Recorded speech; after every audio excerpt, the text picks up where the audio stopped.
бүхэнд энэ өдрийн мэндийг хүргэе. Тэгээд дэмжигч багийн 1-р гишүүн Оюнлын миний би үндэслэлийн танилцуулгад бэлэн болсон байна. За тэгэхээр дахин зарлагдсан шийдэл бол улс төрийн намуудыг төрөө санхүүжүүлэхийн зүйтэй гэсэн шийдэл зарлагдсан байна. За энэ хүрээнд дэмжигч багийн эхний үндэслэл нь бол эргэн төр хоёрын хоорондын итгэлцний хэмжүүруулах энэ нам нь өнөөдөр кактус усад ардчилсан энэ шинжийг хангаж чадахгүй байна гэсэн үндслээр намуудын төлөвшил гэсэн ихний үндслийг бол гаргаж ирсэн байгаа юм. Тэгэхээр өнөөдөр энэ нөхцөл байдал нийгэм тулгараад байгаа энэ асуудал энэ олон хямралыг бид нэр нухацтай буюу логиктой өмнөх түүхээсээ ингэж сургамж авсан байдлаар бол энд ингэж хандах хэрэгтэй. Тэгээ бид нэр ингээд онлайн үүднээс нь практик үүднээс нь ингэж судалж үзээд бол ерөнхийдөө намууд бол яг төлөвшлийн төвшин тийм төлөвшлийн хугацаа гэж байдаг. Намууд өнөөдөр төлөвших явцдаа эхлээд нам үүсэн бий болоод дараа нь институцийн байгууллага болох тэр хэмжээнд хүрээд дараа нь бүр эв нэгдлийн буюу эв санааны тийм байгууллага ботлоо ингэж намууд төлөвших хэмжээндээ ингэж хөгждөг. Өнөөдөр гэвч кактус улсын хувьд бол нам бол 2 дахь үе шаттай яваа. Намуудын төлөвшлийн 3 үе шатын 2 дахь үе шат буюу яг тэр институт бий болох тэр нөхцөлдөө бол өнөөдөр кактус улс яваа байна гэж эндээс бол ингэж харж байгаа. Тэгээ намуудын институт бол 2 хэм маяг байдаг. Онлын үднээсээ тайлбарлах юм бол эхнийх нь бол яг олигарх хэм маяг. Тэгээ хоёр дахь нь бол яг оролцооны хэм маяг буюу намууд өөрсдийн гишүүд нь буюу нийгэмдээ хурж ажилладаг тий оролцоод эв нэгдлийн тийм илэрхийлэмж ботлоо нийгэмд хөгжсөн энэ үе шатуудыг дамждаг. Тэгэхээр кактус улсын нам бол өнөөдөр олигарх хэм маяг буюу яг эхний энэ үе шатанда яваа. Тэгэхээр бид нэр энэ үе шатыг мэдж байгаа энэ нөхцөл байдлыг мэдж байгаа тохиолдолд бид нэр цаатлын юу хийх ёстой вэ гэдэг зорилтууд бол тодорхой гарч ирнэ гэсэн үг. За тэгээ ерөнхийдөө бол Европын аюулгүй байдлын судалгаа гэж байдаг. Энэ бол 2 жил тутамдаа хийдэг энэ судалгаа байгаа. Тэгээ энэ судалгаанаас хараад үзэхээр бүх намууд оролцоотой байж бүх намууд өөрсдийнхөө дуу хоолойг хүргэж нийгэм бол хөгждөг байна. Тэгээд энэ судалгааны дүгнэлтийг ингээд уншаад анализ хийхээр бол хөгжилтэй орнуудын 87% нь яг 2-3 намын цөөх биш яг бүх намаа тухайн улсад хэдэн нам оршин тогтнож байгаа тийм бүх намуудаа ингэж оролцуулж дуу хоолойг нь хүргэж байж хөгждөг юм байна гэсэн үндслийг нь бол гаргаж ирсэн. Тэгээд Михельс гэдэг улс төр судлаач байдаг. Энэ судлаач гэсэн яг энэ улс төрийн намуудын одоогийн нөхцөл байдлыг олж харж чадахгүй бол бид нэр цаашдаа юу хийх нь тодорхой бус юм а гэдэг энэ судалгааны материал судалгаа бол бас хийдэн байдаг. Орчин үеийн ардчлалын олигарх хандлагын социологи гэдэг. Энэ болохоор их мэдл нэг гарт ингээд төвлөрөхөөрөө их мэдл цөөх намд очихороо энэ бол олигарх болд юм а гэдэг. Тэгээ өнөөдөр яг энэ кактус улсад бол яг энэ олигархын бүлэглэл буюу 45 жилийн хугацаанд 3 нам засаг барьсан ийм зүйл байгаа юм а. За тэгвэл одоо бид нэр ингээд нөхцөл байдлаа мэдчихлээ. За үүний дараагаар бид нэр гарц буюу үндэслэл хоёроо намуудын өрсөлдөөний жид нөхцөлийг бий болгоно гэж байгаа. Намуудын өрсөлдөөний нөхцөлийг энэ байгаа нийгэмд байгаа энэ өрсөлдөөний энэ үүмээс хамаантай хямралтай үеийг бид нэр үүнээс яаж гарах вэ? Намуудад өрсөлдөөний ижил нөхцөлийг бий болгоно. За нэгт болохоор эргэцийн зохицуулалтаар өрсөлдөөний нөхцөлийг бий болгоно гэж байна. Тэгээ кактус улс бол өнөөдөр үндсэн хуулиндаа нэмэлт өөрчлөлт оруулах гэдэг ингээд ярилцаа явж байгаа. Тэгээ үндсэн хууль бол аливаа улсны суур хууль байдаг. Тэгээ үндсэн хуулинд нэмэлт өөрчлөлт орно гэдэг маань дагуулх хуулиуд бас өөрчлөгдөн гэсэн үг. Сонгуулийн тухай хууль, намын тухай хууль энэ бүгд өөрчлөгдөн гэсэн үг. Тэгэхээр бид нэр кактус улсын хувьд бол сонгуулийн тогтолцоо нь бол олонх буюу мажоритар системтэй байгаа. Үүнийг бид нэр сонгуулийн үндсэн хуулиндаа нэмэлт өөрчлөлт оруулахын зэрэгцээ сонгуулийн тухай хуулиар холимог тогтолцоо, пропорционал тогтолцоо хоёрыг ашиглаж болно. Тэгснээрээ бид нэр жижиг намуудтай бол боломж олгож байна гэж ингэж ойлгож болно. За тэгээд ерөнхийдөө бол бусад улсуудын жишээг ингээ хараад үзэхээр Оросын албаны улс, Колумб, Аргентин зэрэг улсууд нь яг энэ жижиг намуудад боломж олгох, бүх намуудад эрхтгч боломж олгохын нь хуулиндаа ингээ заагаад өгсөн байдаг. За хоёр дахь нь бол бид нэр төрөө санхүүжүүлэхийн тулд хяналт ба хариуцлага гэдэг зүйл хэрэгтэй. Бид нэр ямар сайхан мөнгөөр бөмбөгдөөд ямар сайхан тэр зүйлийг ингээ хийх байл гэхэд төрийг хянаж байгаа анализ хийж байгаа тэр мониторингийн судалгаа тийм зүйлүүд байхгүй бол энэ өөрөө үр дүн байхгүй гэсэн. Бид нэр зүгээр л мөнгө цацаад байгаа гэсэн. Тийм учраас хяналт ба хариуцлагыг бол оруулж ирэх нь шаардлагатай. За тэгээ хяналтыг бол одоо жишээлбэл тухайн улсаас нь шалтгаалаад өөр улсууд ингээ хэрэгжүүлдэг. Жишээлбэл 63% нь сонгуулийн ерөнхий хороо хариуцдаг. Хяналтыг мониторингийн хийгээд судалгааныг ингээ хийдэг. За төрийн бусад байгууллага хариуцдаг нь бол 28 улсад төрийн бусад байгууллага бол ингээ хариуцдаг. Тэгээ жишээлбэл бид нар Америк нэгдсэн улсын хуулийг ингээ авч үзэж болно доо. Тэгэхэд хуулийн дээр бол Америк нэгдсэн улсын улс төрийн намыг санхүүжүүлэх тэр бодлого нь бол хатуу болон зөөлөн гэсэн хоёр талыг барьсан тийм бодлого байдаг. За тэгээд хариуцлагын тогтолцоог ингээ хараад үзэхэд бол $50,000 торгох тэгээ бас 5 жил хорих гэх мэтчлэн энэ хорих заалтуудыг ингээд тодорхой тусгаж өгснөөрөө өөрөө бидний хараад байгаа тэр хүсэж байгаа нийгэм үр дүн чинь өөрөө бий болно.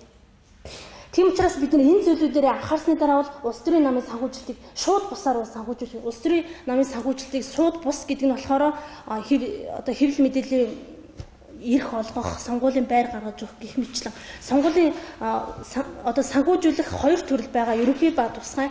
Тэрний ерөнхий санхүүжилтийг нь ургадаг кактус улсын нөхцөл байдалд бол авч ашиглах нь хамгийн зүйл юм аа. За үндэслэл 3 дээр нь бол иргэдийн улс төрийн боловсрол болгох. Өнөөдөр кактус улсад хүн арчилсан нийгэм шилжсэн хэрнээ хүн амынх нь 50% нь боловсрал байхгүй. Хүн амын төхөд 50% нь боловсрал. Тэр энэ өөрөө юу харуулж байна гэхээр иргэд нь өөрөө хүсэхгүй. Тэгээ нөгөө талаас нам нь өөрөө тэр хүмүүсийн тэр байдлыг нь далимдуулаад мэдлэг мэдээлэл олохгүй байдал. Тэгээ намын бол ерөөсөө үндсэн 4 үүрэг байдаг. Ард түмний эрх ашигыг хамгаалах, за тэгээ улс төрийн үүрэг, нийгмийн үүрэг, үзэл сурталын үүрэг. Өөрөөр хэлбэл нам тэр төрөөс авсан тэр шууд бус санхүүжилт дээр энэ 4 зүйлийг нийгэм сурчлан таниулах ерөөсөө тийм үүрэгтэй.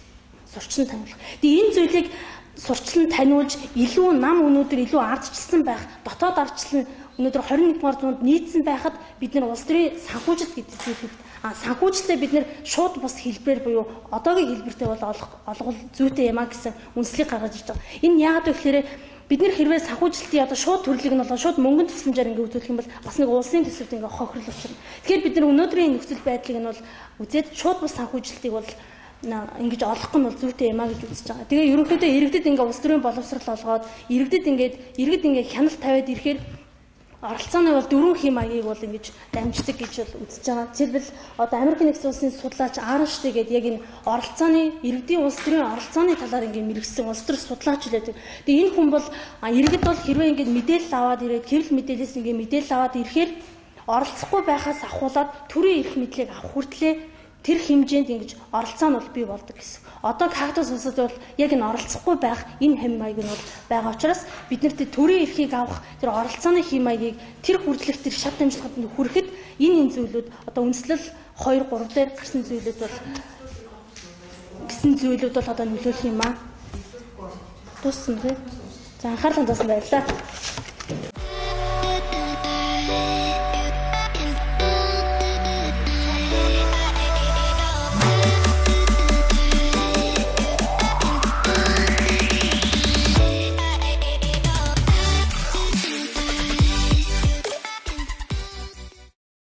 Загч хогийн гишүүн наран зайны би үзэл бодлын бөгөөд нцаалтын ихлэглээ тавихад бэлэн боллоо. За юу ч гэсэн өөрөө төрүүлээд үзэл бодлын ихлэглээ тавья. За тэгээд улс төрийн намуудыг төрөх санхүүжүүлснэ гэдэг зүгээс одоо нцаалтын байр суурин дээрс тоглоно. За үндслэл нэг бүгдээрээ хэлцвэл буруугүй булан усаар байгаа бол буртаггүй гэж байгаа. Энэ дээр яг юу болох вэ гэхээр улс төрийн намын санхүүжүүллийн асуудал одоо жилээс жил ингээд ач холбогдол нь бол өндөрсөж эхэлж байгаа. За тэгээд нам гэдэг маань өөрөө яг юу вэ гэхээр нийтлэг үзэл баримтлалтай. За тэгээд хүмүүс эвлэлтний гэж төрийн эрхийг авах түүндээ оролцох үндсэн бодол зорилготой байна. За тэгээд засгийн эрх мэдлийг авснаар улсын хэтийн бодлогыг төлөвлөж гаргадаг гэдэг зүйлийг бол ярьж байгаа юм. За тэгээд үндслэл 2 дахь болохоор улс төрийн намууд яг хаанаас хэн санхүүжүүлэх вэ? Санхүүжилтийн их усрыг хаанаас олж авах вэ гэдэг асуудлыг бол гаргаж ирж байгаа.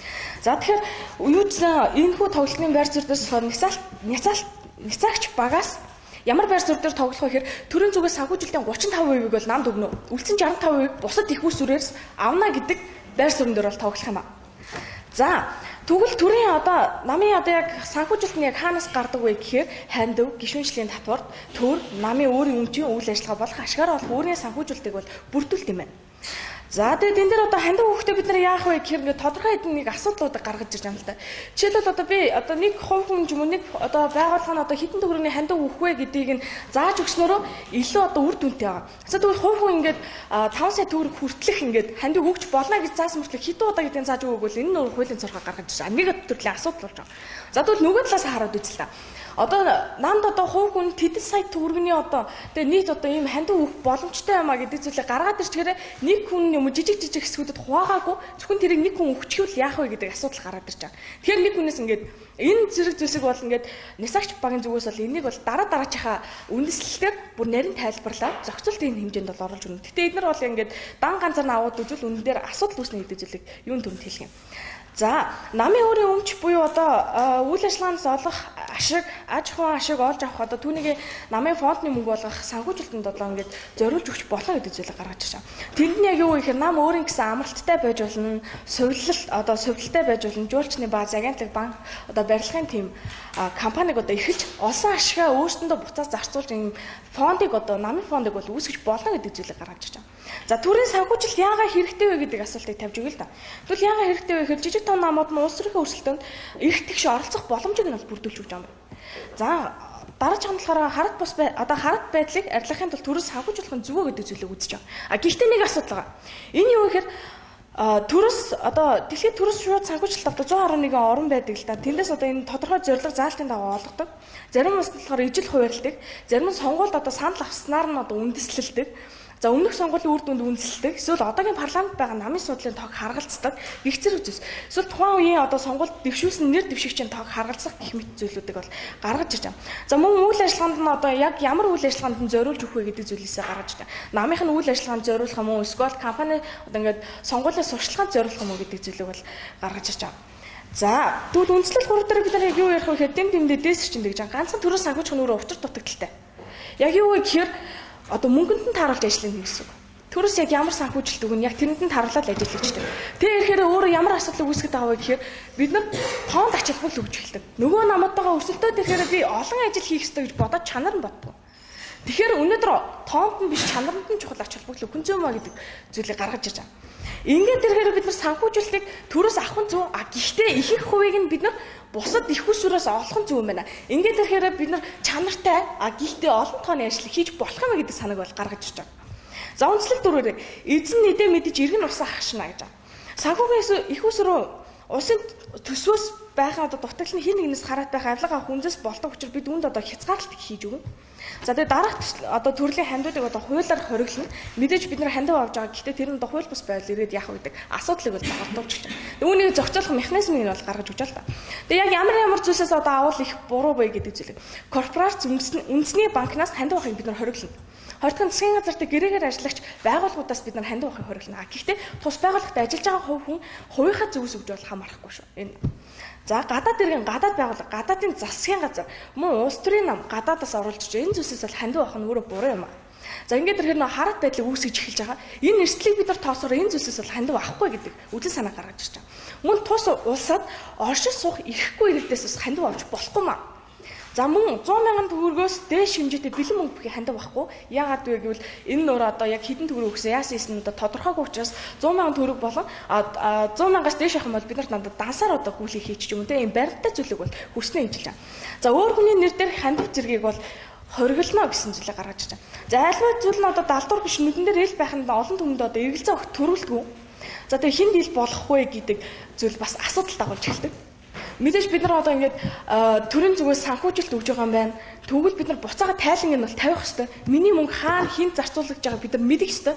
Тэгвэл энэ дээр бид нар яаж үзэх мэхээр олон нийтийн мэдээлэл хэрэгсэл бид нар тавих юм тайлангаа.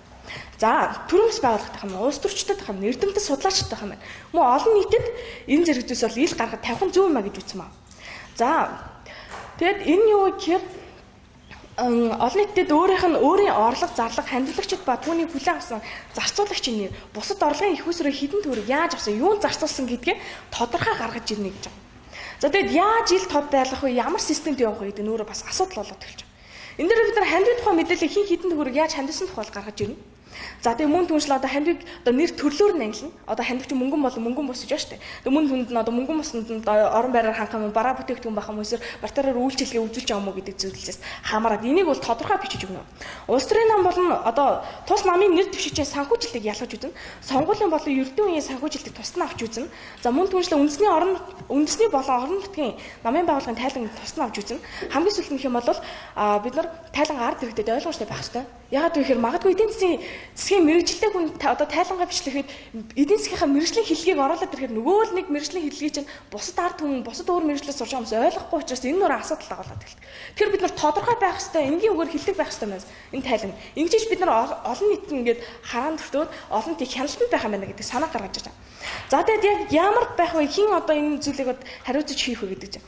За хяналтын механизм одоо энэ дэр нь яг ямар байгууламж их вэ? Аудитын тусламжтай бид нар санхүүгийн тайлан судална. Ард иргэдэд хуулийн байгууллагад одоо мэдээлэл хэрхийг нь олгоно. Мэдээлэл шилжүүлэх буюу хууль тогтоом зөрчсөн үйлчлэлийг нь илрүүлнэ гэж. За анхаарал тавьж бол баярлалаа.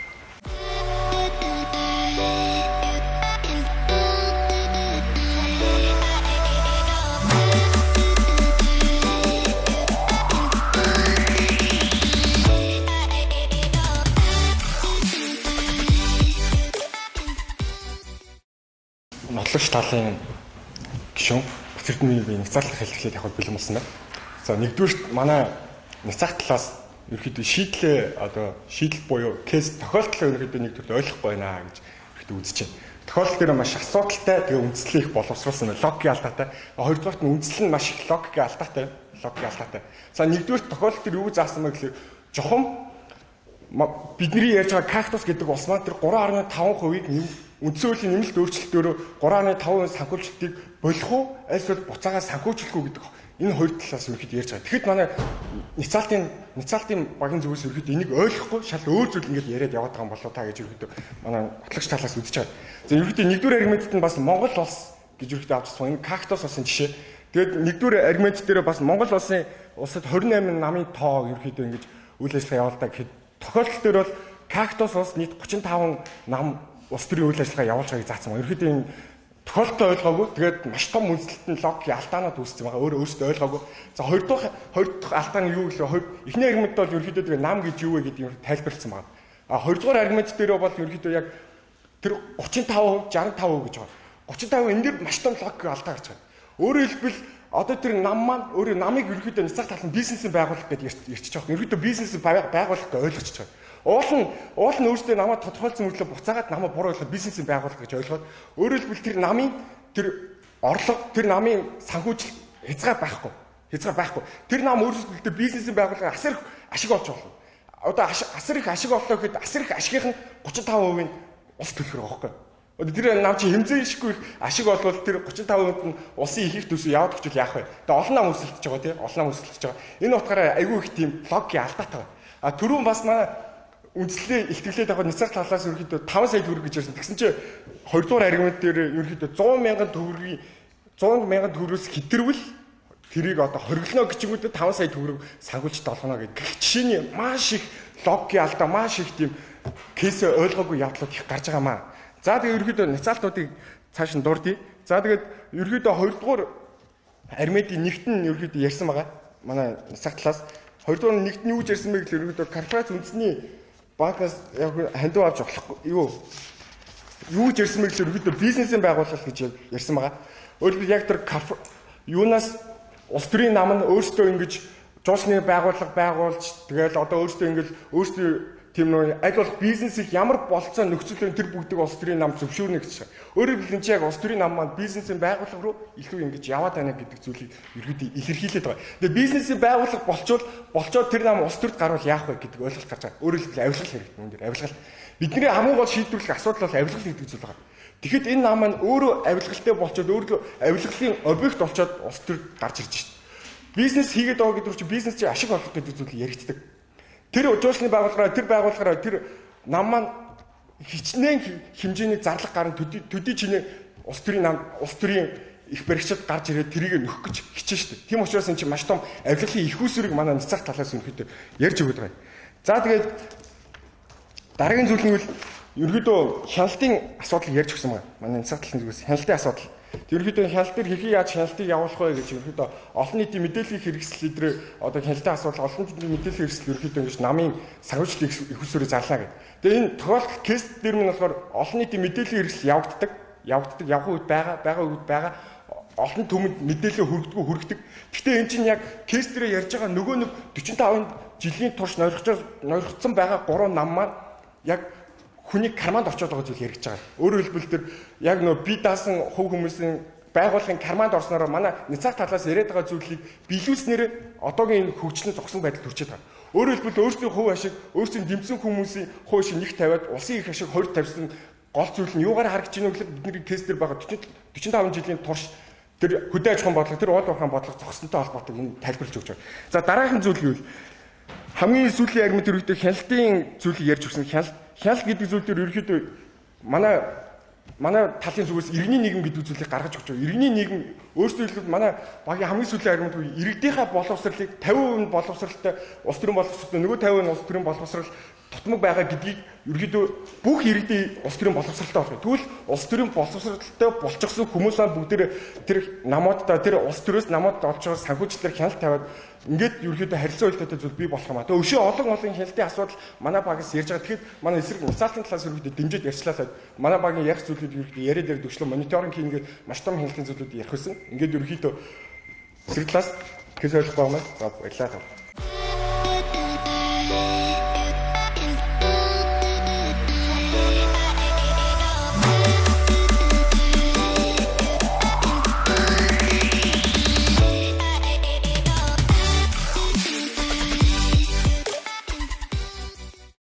Талын хөлөг сарал миний бий болоод дэмжлэл няцаалт ихтгэл эхлэхэд бэлэн болсон үндслүүдэд тайлбарлаад эхлэе. За няцаагч талаас хамгийн сүүлийн үндсэл тал дээр юу ярьж өгсөн бэ гэхээр хяналтын механизм буюу хариуцлагыг тогтоох системийн талаар ярилцаж өгсөн. За энд нь юу орж байгаа вэ гэхээр за санхүүгийн одоо нэг хяналтын байгууллагын эрх мэдлийг хязгаарлахгүй нэг тайлангаа хугацаанд нөгөөгүй, тайлангаа өгөөгүй байх, санхүүжилтийг буруу зүйлд ашиглах, бусад санхүүгийн хүүсрүүдээс хууль бусаар хандив авсан тохиолдолд тохирох шийдэглийг онооно. Тэгвэл тохирох шийдэгл нь өөрөө юу байх юм бэ гэдэг зүйлийг няцаагч тал гаргаж ирж байгаа. Энд нь юу юм бэ гэхээр торгуул оноох, хууль бусаар олж авсан санхүүжилтийг хураан төрийн санд буцаагаад хандивлах, ирээдүйд төрөөс санхүүжилт авах боломжийг хаах, парламент суудлыг хүчингүүд тооцох, төрийн албан хаагч байх эрхийг хасах, намыг тараах, шоронд хорих гэх мэт хариуцлагын тогтолцоог бий болгон хуульчлан баталж байгаа. Яагаад энэ зүйлүүдийг хийж байгаа вэ гэхээр за яагаад төрөөс санхүүжилтийг 35% гаргаад байгаа юм бэ? Яагаад бусад үүсвэрээс 65% гаргаад байгаа юм бэ гэхээр төрийн эрхийг авах түүндээ оролцох үндсэн зорилттой улс төрийн байгууллага гэдэг бол улс төрийн үүрэг нам. Үндсэн зорилго. За тэгвэл улс төрийн нам маань өөрийнхөө мөрийн хөтөлбөрийг хийх тэрийг гүйцэтгэх үйл ажиллагааг дотроо байгууллагад хэрэгжүүлж идэг. Сайн дурын төрийн бас байгууллагч гэсэнтэй. За тэнгуүтэй дээд их засгийн газрын засаг дээр 76 гишүүнд ороод засгийн эрх бариад эхлэнгүүтээ тэд юу идэг вэ гэхээр яг манай дэмжигч талын хэрвээ энэ хариуцлагыг тооцохгүй хуулийн хүрээнд хэрэгжүүлэхгүй болоод ирэнгүүт авилгал гэдэг зүйл нөр бий болоод байт юм байна. Тийм учраас бид нар хуулийг хатуу чанга байлгах хэрэгтэй. Ямар нэгэн зүйл угаасаа 100% тэгш байдгүй, төгс байдгүй. Тийм учраас бид алдаа бүгдийг нэг хариуцлага хүлээх механизмыг байнга хяналттай байлгаад эхлэх юм бол энэ нь өөрөө засаж зарлаад дээшээ тогтолцоо нь улам илүү батчаад эхлэх юм а гэдэг зүйлийг гаргаж ирж байгаа гэсэн. За нотлогч тал маань өөрөө юу ярваа гэхээр за үндэслэл нэг дээр болохоор бүх намуудын дуу хоолойг хүргэх гэж зүйлийг ярьсан. За тэнгуүтээ шууд бусаар олгох буюу хэвлэл мэдээллээр дэмжлэг өгөх гэдэг зүйлийг ярьлаа. Хэвлэл мэдээллээр дэмжлэг өгөх хугацааг нь ерөөсөө заагаагүй. Тэгэхээр хитэд ямар хугацаанд дэмжлэг үзүүлэх вэ гэдэг нь өөрөө байхгүй. За тэгэхээр бүх намуудын дуу хоолойг хэвлэл мэдээллээр хүргэх юм бол энэ зүйл нь нэг өдөр болоод дуусчих юм уу? Нэг сарын дотор болоод дуусчих юм уу? Тэгвэл нэг сарын дотор болоод дуусчих юм бол дараагийн үйл ажиллагаа нь юу вэ гэдгийг аягүй тодорхой бус. Тэгэхээр шууд бус нэг дэмжлэг маань 100%-аар орж ирж байгаа нь хүсрэл сарын хугацаатай үйл ажиллагаа юм уу гэдэг зүйлийг ярьж өгч байгаа. За тэнгуүтээ бүх намуудын дуу хоолойг хүргэх юм бол за намууд засгийн эрхт орохын тулд бүх намуудыг хооронд өрсөлдүүлж байгаа. За өрсөлдүүлж байгаа мэдээж 3 нам ингээд засгийн эрхийг барьж байна гэдэг зүйлийг ярьж байгаа. Тэгвэл бүх намууд энэ суудал дотор орж иж суух юм уу? Энэ сууж байгаа төрийн эрхэд сууж байгаа тэр байгуул намуудын хэвлэл мэдээлэлээр цацах юм уу? Эсвэл бүх намуудыг цацах юм уу? Энэ дөрвөн үүргийн яг ямар шат дараалтаагаар яаж хэвлэл мэдээлэлээр цацах гэдэг асуудлуудыг юусоо яриаггүй. За тэнгуүтээ үндэслэл хоёр дээр болохоор үндсэн хуулийг ташимчлалаа үндсэн хууль дээр дэмжлэг үз үндсэн хууль гаргая. Ингэснээрээ дагуулах хууль батлагдана. Хяналт хариуцлага гэдэг зүйл нэмэгдэнэ гэдэг байгаа байхгүй. За тэгвэл бодоод үзье. За ингээ манай энэ кактус ус маань ерөнхийдөө парламентын засаглалтаа байх боломжгүй байна. Ерөнхийлөгчийн засаглалтаа болох боломжтой байна гэдэг зүйлийг гаргаад ерөнхийлөгчийн засаглал руу шилжих үед энэ үндсэн хууль олоод дагуулвал дахиж өөрчлөх үү гэдэг асуудал маш том сэдвийг бариад авсан. За тэнгуүтээ шууд бус нэг сонгуулийн байр, телевиз, хэвлэл мэдээлэл гэдэг зүйлүүдийг ярьж байгаа мөртлөө яг хинд нь яг юу гаргаж өгөх юм, яг ямар намын тогтолцоотой байх юм, нөгөө нам нь оронгуудаа бүгдээрээ байртай болчих юм уу, бүгднгийн хэвлэл мэдээлэлээр цацах юм уу гэдэг зүйлүүдийг ерөөсөө ярьж өгөөгүй. Зүгээр л одоо ярьлаа л да нэг боломжит зүйлүүдийг ярьж байгаа мөртлөө дурж байгаа мөртлөө доторх одоо нэг жишээ баримт буюу кейс агуулга юусоо байхгүй байна. За тэнгүүтээ шууд бус санхүүжилтыг сонгон зөвөөл гэдэг ганцхан үзэл баримтлалыг барьж байгаа нь угаасаа төрөөс гаргаж байгаа санхүүжилтын 100% хэлбэр биш гэж үзэж байгаа. Яа тэгэхээр хэвлэл мэдээллийг ганцхан одоо хөдөлгөлөө гэж бодоход энийг бүх хүн мэдээлэл хүртэж авах боломжтой юу гэдэг асуудал гарч ирнэ. Юу вэ гэхээр Монгол улсын 100 мянган гаруй иргэд нь хөгжлийн бэрхшээлтэй иргэд болоод харж байгаа. Эндээс бас 20 мянган гаруйд хараагүй харааны бэрхшээлтэй бас савсгалын бэрхшээлтэй болоод эхэлж байгаа. Гэтэл энэ хүмүүс нь ганцхан хэвлэл мэдээлэлээр цацчаад тэрийг олж үзэх боломжтой юу гэдэг асуудал буюу Монгол улсын нөгөө хүн амд бүрэн дүрэн хүрч чадахгүй гэдэг. Тийм кактус улсын хүмүүст бүрэн дүрэн хүрч чадахгүй гэдэг асуудал дараараас үүсч эхэлнэ. Энэ зүйлүүдийг анхаарч үзэж шатараалтай ерөөсөө хийгээгүй гэдэг яриаггүй гэдэг зүйлүүдийг гаргаж ирж байгаа. Бас үндсэн хууль болоод дагуулгын хуулийг өөрчлөн гэдэг маань бол ерөөсөө хийж бүтгээргүй зүйл. Тэгээд бас төрөөс болохоор манай дэмжигч тал болохоор 35% хариуцна. За баярлалаа.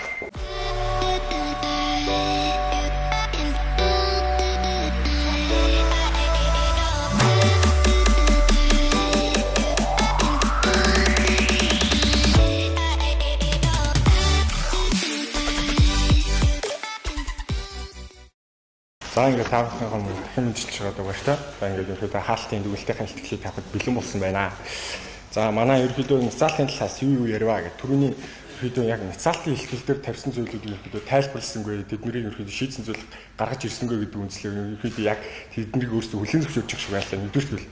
За хоёрдугаар нь нцаалтын зүгээс ерөөдөө намыг бизнесийн байгууллага ойлгочихж байгаа. Тэгээ бизнесийн байгууллага төрдөө гараад ерөөдөө бизнесээрээ бүрэл бодоо болох зүйлийг яриад байгаа. Тэгээ кейс дээр нь ерөөдөө гарч байгаа тэр гурван ойлгоцсон нам маань бизнесийн байгууллагыг болцсны үндсэн дээр яг хөв хүний халаас нь яг өөрсдөө ашиг сонирхлоо төлхөнд тавьсны үндсэн дээр л ерөөдөө улс төрийн тэр хөдөө аж ахуй болон тэр байгалийн ерөөдөө зохицуулалтыг бодлогын зохисон байдалтай болоо хөгжлийн зохисон байдалтай болсон юм а гэдэг зүйлийг ерөөдөө гарч ирж байгаа ерөөдөө кейсэн дээр нотлох баримт бий болчихж байгаа. За дараагийн зүйлүүд нь ерөөдөө манай нцаалтын багаас кейсээ ойлгохгүй тэгээд баахан ингээд зүйлүүдийг ярьж байгаа. Ерөөдөө яг ямар зохицуулалтуудыг яг манай зүгээс яаж хийх вэ түрүү ярьсан иргэний нийгэм гэдэг зүйлийг шинээр бий болгоё гэдэг зүйлийг. Тэгээ дараагаар нь шууд бус санхүүжилтийн хэлбэрийг бий болгоё гэдэг.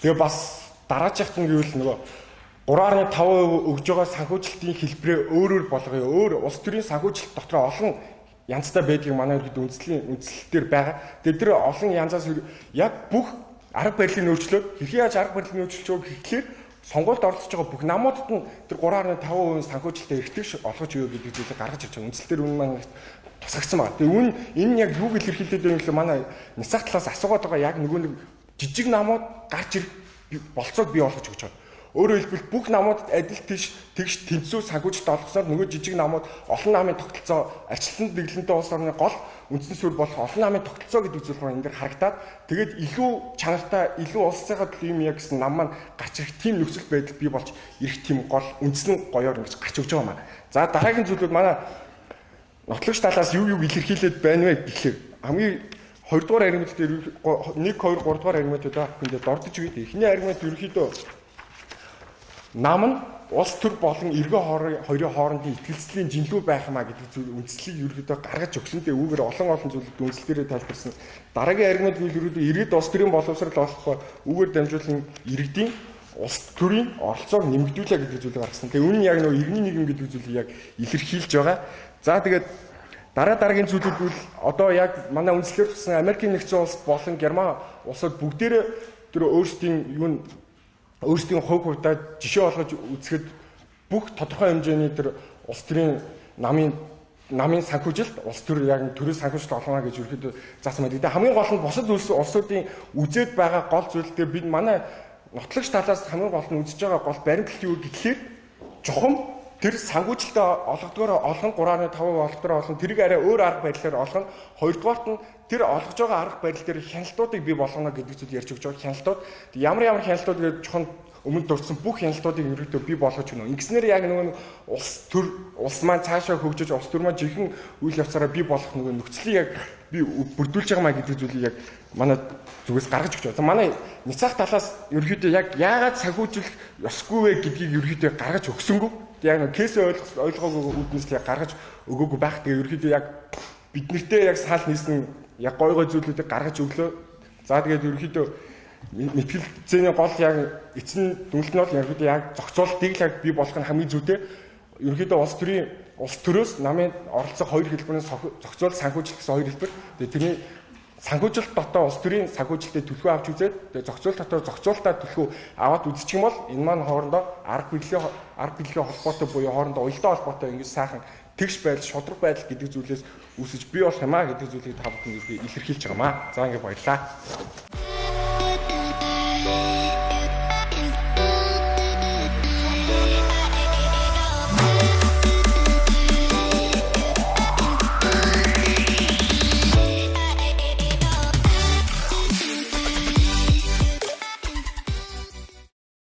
Дахин энэ нэмрээ хартаа суулж одоо таатай нэ. За тэгээд нотлогч тал маань яг юу яриа буу, дэмжих тал маань яг юу яриа буу гэдэг зүйлийг аваад үзье эхнээс нь.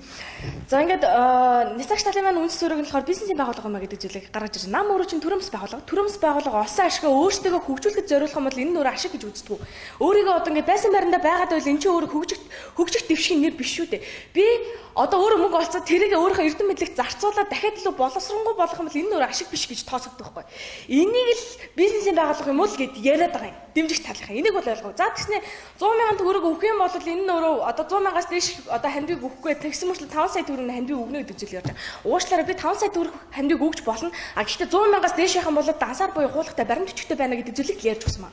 За тэрний дараа нь болохоор бас ярьж илаа л да. Яг манай ингээд дэмжих талын гол байр суурь нь юу вэ гэсэн нөө 3.5 одоо хувийн ингээд санхүүжилт өөр хэлбэрээр болгоё. Байраар хангая гэдэг үндсэн санаа гаргаж ирсэн. За тэгвэл байраар хангаад үгүй. Болж гин. Бүх намуудыг хангаад үгүй. Тэгвэл нөөт нь үйл ажиллагаа хийх мөнгөний хаанаас гарах вэ гэдэг өөрөө асуудал болоод байна. Үйл ажиллагаа хийх мөнгө нь байхгүй болоод тэр нам чинь яг зогсон байдалд орох юм уу? Яах юм те? Энэ зүйл ч өөрөө асуудал ахгүй. Тийм учраас няцаагч талын байр сууриас юу гэхээр 35%-ийг гаргаж өгөн зөв, төр гаргаж өгөн зөв. А гэхдээ дийлэх хувийн өөр их усөрөөс олох нь зөв байна. Энийг өөрийнхөө үйл ажиллагааныхаа зардалтнаа зарцуулах зөв байна гэдэг зүйлийг гаргаж ирж байгаа. За тэнгүүтээ за дахиад нэг асуудал. Түр ингээ бүх намуудад ингээ байрыг нь гаргаад өгөөд хангацлаа л та. Тэгвэл энэ нөр төрийн алдагт болоод эхэлж байгаа юм шүү. Нөгөө нэг жижиг намууд чинь за том намууд нь яг хөө ингээ өөрийнхөө үйл ажиллагаа хийгээд явж болт юм байна. Цаашаа хөгжөөд явж болт юм. Тэгвэл жижиг намууд нь өөрийнхөө хийх үйл ажиллагаанд нь хийх зардал нь ахгүй, орлого нь ахгүй. Тэгээд ирэхээр яах нь зогсон байдалд орчих. Нөгөө байрандаа яг юу өөх вэ гэдэг нь асуудал болоод эхэлнэ. Тэнгүүд төр байр нь хангаад өчтөг нөгөө тэр байрныхаа одоо мөнгө төгрөгийг яах вэ гэд энэ нөр төрд алдагдaltaй нэг зүйл болгоод бий болгоод өгч байгаа. За дээрэс нь одоо ярьж аалаа. Ингээд одоо нэг үндсэн хуульд өөрчлөлт оруулах үнэтэй. За одоогийн байдлаар бол парламент засаглал зөв юм байна. Тэгвэл магадгүй 20 жилийн дараа, 30 жилийн дараа тий өөрчлөлт ороод парламент нь буруу юм байна. Ерөнхийлөгчийн засаглал руу шилжиж гэж ирэх үед дахиад яах юм? Дахиад үндсэн хуульд өөрчлөлт оруулах юм уу? Энэ зүйл чинь өөрөө цаг хугацааны болон ард иргэдэд үндсэн хуулийг тийм амархан өөрчлөлтөх зүйл биш шүү дээ. Энэ чинь өөрөө асар том алдагдал болоод эхэлж байгаа. За тэгвэл за өөрчлөлт оруулъя тий ингээд дагуул хуулинд өөрчлөлт яг ямар өөрчлөлт оруулах юм? Яг яах юм? Тэгэл хариуцлагын механизм энэдрээ гэж яриа л да. Яг ямар хариуцлага хүлээлгэх юм? Тэр зүйл нь тодорхой биш. За тэнгуүтээ иргэний нийгэм бий болгоно. Тэнгуүтээ иргэдэг одоо улс төрийн боловсралтай болгоно. Яаж? Энэ өөр асуудал байхгүй юу? Яаж болох гэдэг нь төрийн зүгээс яах юм? Энэ зүйлийг ерөөсөө ярьж өгөөгүй. За тэгээд дахиад зөөрс нь өөр зүйл нь гэх юм бол за зохицуултыг бий болгоно. Энэ нь өстө зүйтэй асуудал юм а гэдэг. Яг ямар зохицуулт хийх гээд байгаа юм? Тэр нь үнэхээр тодорхойгүй. Төрийн зүгээс яг яах юм? Байрны хангаад өгчлөө эргүүлээд яг ямар хариу үйлдэл авах вэ? Тэ ингээд хөгжиж юм уу хөгжихгүй юм гэдэг яг яаж хянах юм? Энэ зүйл нь өөрөө байхгүй. Тодорхойгүй. Маш тодорхойгүй зүйл одоо бий болж ирсэн байна. За тэгвэл засгийн газрынхаа зүгээр санхүүжилтийг одоо шууд болон шууд босоор хангах. Тэ үлцэн одоо ингээд зүйлийг одоо яаж гаргаж өгөхөд няцаагч багийн байр суурьнаас одоо бид нар хэлж байгаа бид нар 35%-ийг өөр хэлбэрээр өгж болно. Гэхдээ тэрийг одоо тайлан тооцоон дээр гаргаж өгнө. Үлдсэн 65%-ийг яг яаж гарах вэ те? Хандуур авч болох юм байна. Иргэдийн одоо тэр намын гишүүдийн ингээд татвараас авч болох юм байна. Тэгээ энийг яг юунд зарцуулах вэ? Намын өөрсдийнх нь үйл ажиллагаа байна. Сонгуулийн кампанийн зар сурталчилгаа тэр асуудалд одоо зориулах юм байна гэж. За дэмжигч багийн нэг зүйл нь бас алдаатай нэг зүйл нь юу вэ гэхээр өөрөө нам гэдэг зүйл нь сонгуульд гарч ирэхдээ бас нэг сонгуульд одоо компаниудад зар сурталчилгаа гэдэг зүйлийг гаргаж өгнө. Энэ дээр яг яах вэ? Мөнгө төгрөг нь хаанаас гарах вэ? Бүх хэвлийн хуудсыг нь төрөөс гаргах юм уу? Эсвэл радио дээр мэдээлэлээр цацах юм уу? Тэгээ яг ямар хуваарлалтаар хийх вэ гэдэг зүйл нь. За яг хуулийн тал заагаад өгсөн байт юм байна л да. Хэвлэл мэдээллийн хэрэгслэр одоо хангана те ингээд ийм зүйл одоо байна. Намуудад ингээд хуваарлж өгнө. Гэтэ яг яаж хуваарлсан тодорхой байхгүй. Одоо хүртэл тодорхой байгаагүй. Энэ зүйл юм аа. Анхаарлаа зөвлөлт бол баярлалаа.